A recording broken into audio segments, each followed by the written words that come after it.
آپ نے اعلیٰ حضرت کی بات کی ہے، کیا آپ حضرت عمر کو تو حضرت عمر کہتے ہو، حضرت ابو بکر کو حضرت ابو بکر کہتے ہو، اور اعلیٰ حضرت کو اعلیٰ حضرت کہتے ہو؟ جن علماء کے آپ سوالات لے کے آئے نا، وہ کہتے ہیں پلانٹ ارتھ پہ سب سے بڑا اگر ٹائٹل ہے نا تو اعلیٰ حضرت ہے۔ آپ کیا سمجھ رہے ہیں؟ شیخ الاسلام تو شاہی کوئی نہیں، وہ کہتے ہیں یہ شیخ الاسلام سے بڑا ٹائٹل ہے جو آپ نے دیا ہے، جو ٹائٹل آپ نے حضرت عمر کو نہیں دیا ہوا۔ آج تک کسی نے کہا اعلیٰ حضرت عمر، سب کہتے ہیں حضرت عمر، حضرت ابو بکر، حضرت عثمان، حضرت علی۔ تو دیوبند اور اہل حدیث کہتے ہیں اور بریلویوں خلفائے راشدین چھڑے حضرت، اور تمہارا ابا اعلیٰ حضرت، کہ حضرت ابو بکر صرف حضرت ابو بکر ہے اور احمد بریلوی اعلیٰ حضرت بریلوی ہے۔ مجھے بتائیں دونوں میں سے کون سا بڑا ٹائٹل ہے؟ وہ کہتے ہیں اعلیٰ کا مطلب پتہ کیا ہے؟ سبحان ربی الاعلیٰ۔ وہ کہتے ہیں اعلیٰ سب سے اعلیٰ حضرت، سب سے اعلیٰ حضرت حضرت عمر نہیں ہے، ابو بکر نہیں ہے، احمد بریلوی ہے۔ آپ اس ٹائٹل کو ویسے پھینک رہے ہیں کیونکہ آپ ایکسپیکٹ نہیں کر رہے تھے کہ میں اتنا بڑا چھکا مار دوں گا آگے سے کہ وہ پلانٹ ارتھ سے باہر نکل جائے گا۔ تو جب سب سے پہلے تو اعلیٰ یہ بڑے کو بولتے ہیں، بلند کو، عظمت والے کو بولتے ہیں۔ تو اعلیٰ حضرت کا مطلب یہ ہوا بڑے حضرت۔ امام اہل سنت رحمۃ اللہ تعالیٰ علیہ کے دور میں آپ کو بڑے مولانا صاحب کہا جاتا تھا عام طور پر۔ اچھا، اب یہ جو آپ نے خود ابتدا فرما دی اس حوالے سے کہ نبی کے کریم صلی اللہ تعالیٰ علیہ وسلم کے نام کے ساتھ ہم دیکھیں تو عام طور پہ حضرت سیدنا محمد رسول اللہ صلی اللہ علیہ وسلم کے الفاظ استعمال کیے جاتے ہیں، یا حضرت سیدنا ابو بکر صدیق رضی اللہ تعالیٰ عنہ، حضرت سیدنا علی المرتضیٰ رضی اللہ تعالیٰ عنہ، سب کے ساتھ حضرت کے لفظ استعمال کیے جاتے ہیں، اور اعلیٰ حضرت کے ساتھ جو ہے وہ اعلیٰ حضرت کا لفظ ہم استعمال کرتے ہیں۔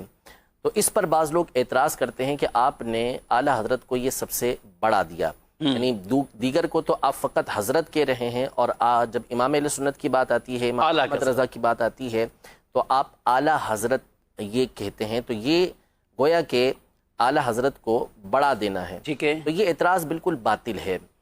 اصل یہ ہے کہ اول تو میں آپ کو اس کے کچھ الزامی جوابات عرض کر دوں کہ ایسے الفاظ جو ہوتے ہیں وہ عمومی طور پہ لقب کے طور پہ استعمال ہوتے ہیں، ٹھیک ہے؟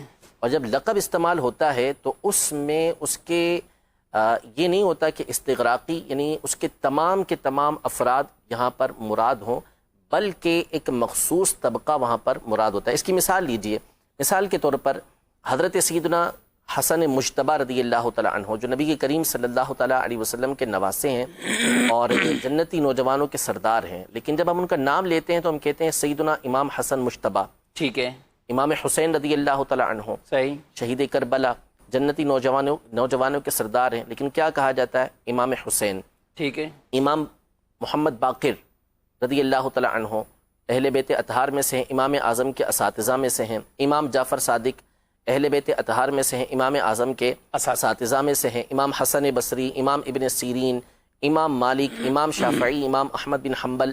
آپ تابعین کے نام کے ساتھ چلتے چلے جائیں کہ اکابر تابعین جو ہیں یا تبع تابعین جو ہیں یا ان کے بعد کے افراد ہیں، تو ان کے ساتھ ہم بولتے ہیں امام۔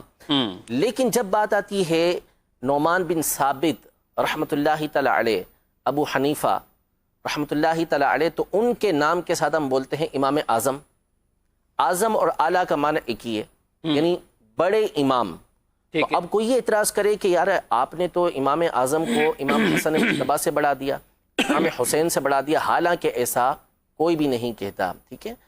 یہ ایک مثال ہو گئی علمی اعتبار سے۔ اب مثال کے طور پر ایک اور مثال دنیاوی اعتبار سے، ہمارے جو قائد ہیں، ہمارے رہنما، سب سے بڑے رہنما کون ہیں؟ نبی کریم صلی اللہ تعالیٰ علیہ وسلم کی ذات گرامی۔ ہمارے قائد ہم یہ کہیں گے کہ ابو بکر صدیق رضی اللہ تعالیٰ عنہ ہیں، ہمارے قائد خلفائے راشدین ہیں، ہمارے قائد اہل بیت اطہار ہیں۔ ہم قائد کہتے ہیں کہ قائد اہل سنت فلاں قائد، فلاں قائد، فلاں قائد، لیکن جب محمد علی جناح صاحب کا نام آتا ہے تو ہم کیا کہتے ہیں؟ قائد اعظم۔ تو کیا قائد اعظم کہہ کے ہم نے ان کو نبی کریم صلی اللہ علیہ وسلم سے بڑا قائد بنا دیا؟ ہرگز ایسا نہیں۔ تو اصل یہ ہے کہ یہ جو لقب ہوتے ہیں، اس طرح کے جو الفاظ ہوتے ہیں، ان کو بولتے ہیں کہ یہ امور نسبیہ میں سے ہیں۔ امور نسبیہ کا مطلب یہ ہوتا ہے، جیسے مثال کے طور پر میں یہ کہوں کہ سب سے بڑے عالم جو ہے سجاد بھائی، مفتی سجاد صاحب ہیں، ٹھیک ہے؟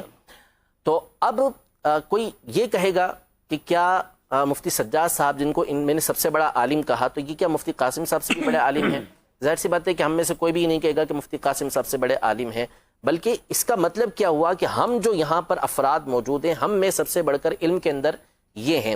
تو اس کا مطلب یہ ہے کہ اس طرح کے القابات جب استعمال ہوتے ہیں تو مخصوص طبقہ، مخصوص دائرہ یہ مراد ہوتا ہے. تو اعلیٰ حضرت امام اہل سنت رحمۃ اللہ تعالی علیہ کے لیے جب یہ لفظ استعمال کیا جاتا ہے تو اس کا مطلب یہ ہوتا ہے کہ آپ اپنے زمانے کے افراد اور اپنے مابعد کے افراد کے اوپر فوقیت رکھتے ہیں، اپنے بعد والے افراد کے اوپر آپ فائق ہیں، بلند ہیں ان سے، علم کے اندر، تقوی کے اندر، عشق کے اندر، ان تمام چیزوں میں اللہ نے آپ کو بلندی عطا فرمائی تھی، اس لیے علماء نے آپ کو اعلیٰ حضرت کا یہ لقب دیا.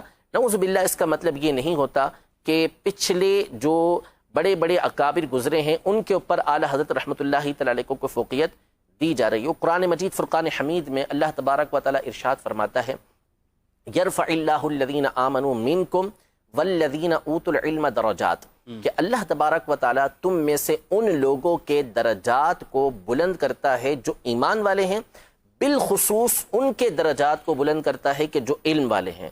تو امام اہل سنت علم کے اندر اپنے زمانے کے اندر سب سے فائق تھے، اس اعتبار سے بھی آپ کے درجات کی دوسروں سے بلند. قرآن پاک میں ایک اور مقام پہ اللہ تبارک و تعالی ارشاد فرماتا ہے وَأَنْتُمُ الْأَعْلَوْنَ إِن كُنْتُم مُؤْمِنِينَ، اگر تم ایمان والے ہو، مومن ہو تو تم ہی اعلیٰ ہو. تو اعلیٰ حضرت رحمۃ اللہ تعالی علیہ کامل ایمان والے تھے کہ آپ جب پیدا ہوئے اس کی جو تاریخ بنتی ہے وہ بنتی ہی یہی ہے کہ اللہ تبارک و تعالی نے ان کے دلوں کے اندر ایمان کو مضبوط کر ڈالا ہے. تو امام اہل سنت کامل مومن تھے، اس اعتبار سے بھی آپ کو اعلیٰ کہا جاتا ہے. تو نعوذ باللہ اس کا مطلب یہ نہیں کہ آپ پچھلوں سے بھی یعنی جو اکابر تابعین ہیں، جو صحابہ کرام علیہم رضوان ہیں، ان سے بھی اعلیٰ ہوں، ایسا نہیں، بلکہ اپنے ایک دائرے کار کے اندر اپنے بعد والوں کے اوپر آپ کو یہ الفاظ، یہ لفظ جب بولے جاتا ہے تو ان میں بلندی مراد ہوتی ہے. اور لقب جب دیے جاتے ہیں نا تو لقب سے ایک مخصوص شخصیت مراد ہوتی ہے، اس میں استغراق یعنی تمام کے تمام کو گھیر لینا یہ مراد نہیں ہوتا. ماشاءاللہ.